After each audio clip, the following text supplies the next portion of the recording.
and reach my potential. And I try to push myself every day to do so.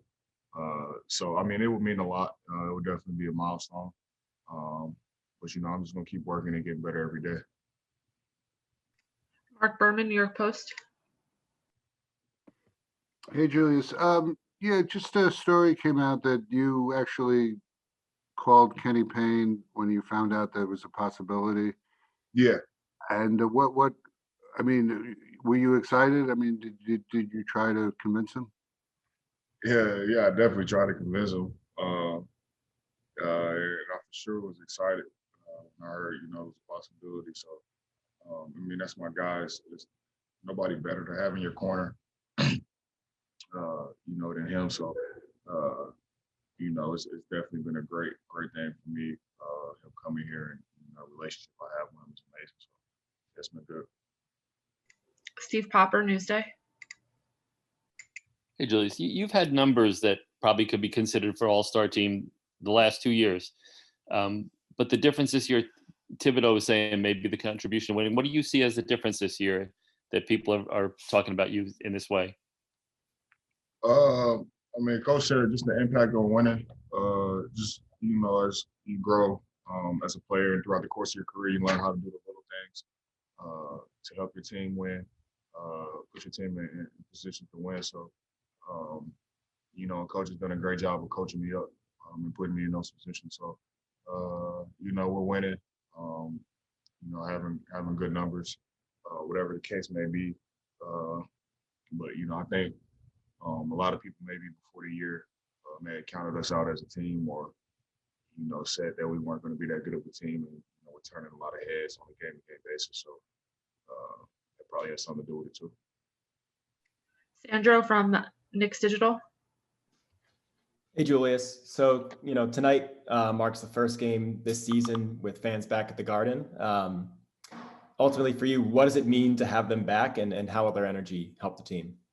Oh, man, it'd be amazing. Just to have, fans back, the amount we can have back and just to have their love and support.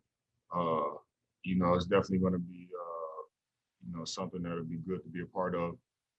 It's definitely been different without having them, on a game-to-game basis when we play. So it's been tough, but it'll be great to have them back. It'll be great to have my son and my wife back in the building, to watch us live. So it'll be a good night for sure. Ian Bagley, SNY. Julius, just with the All-Star thing, I mean, do you see that if you get the nod, do you see that as validation from the league and from your peers about what you've been doing this season, or do you get that validation elsewhere? I think I get that validation with how they play me every night. With the double teams and how they try to game plan and all that type of stuff. So obviously the All-Star nod would be amazing. Every player maybe strives to do that or whatever the case may be. You work extremely hard to put yourself in those positions. So I'm not going to downplay it. It would be amazing.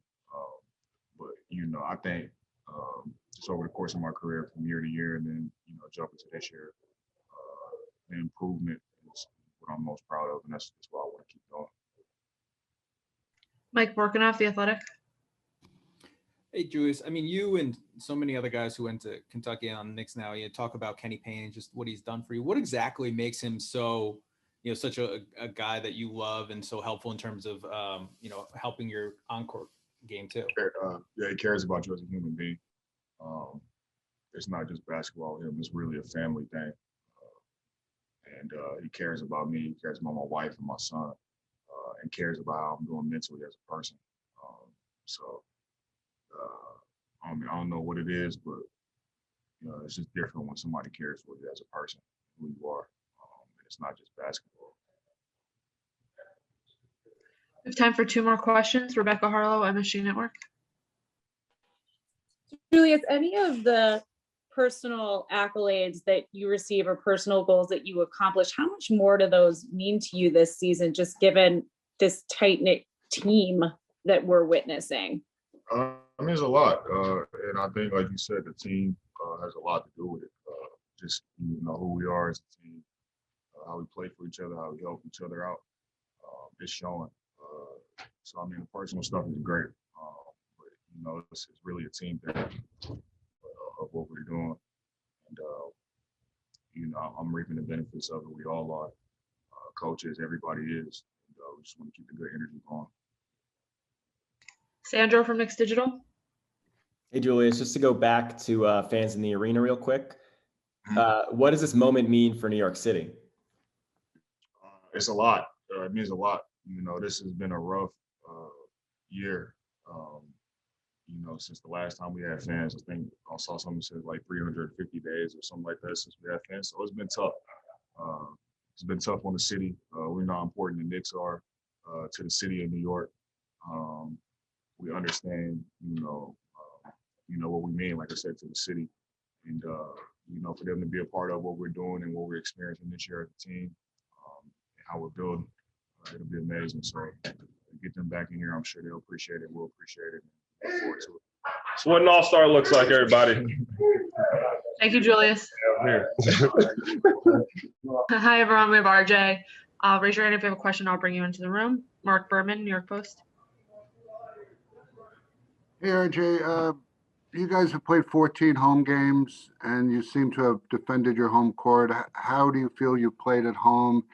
And you had made a comment that early in training camp that, you know, sometimes with fans in the building, the other team gets really up for the Garden. So are you hoping that that home court continues in your favor? I'm just happy to have the fans back, honestly.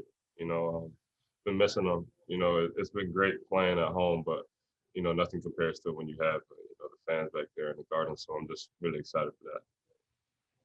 Rebecca Harlow, MSG Network.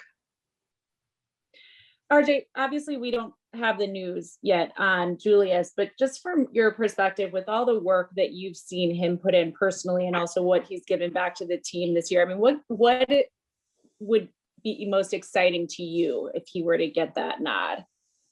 Honestly, just kind of being around him for, you know, a second year now, he just works so hard. You know, he works so hard. And, you know, what he's been doing this year, just he brought his game up to another level. And, you know, he's been really leading us. He's been big. He's been crucial for us. And, you know, we've been winning games. So just, you know, I really want it for him. He really deserves it. It should be a no-brainer. Sandro, Knicks Digital.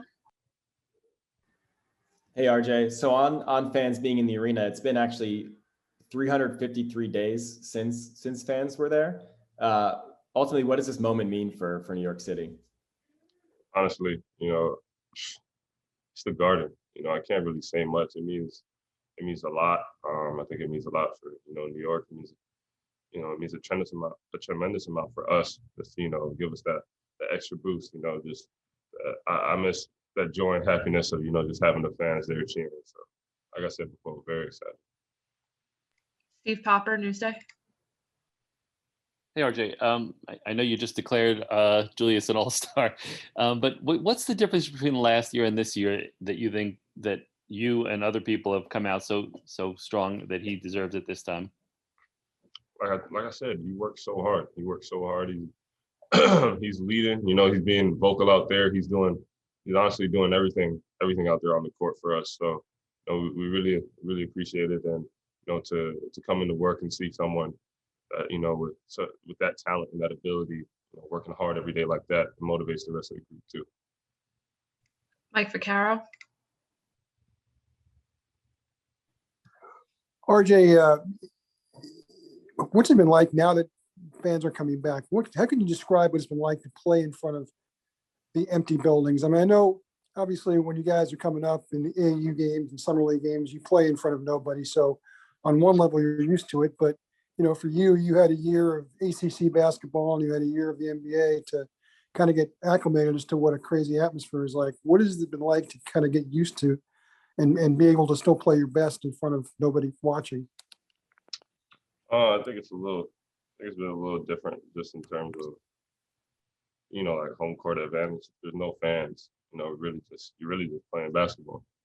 So, you know, kind of like everything else has been up and down, but I've kind of gotten used to it. But, you know, at the end of the day, you play basketball, you want fans.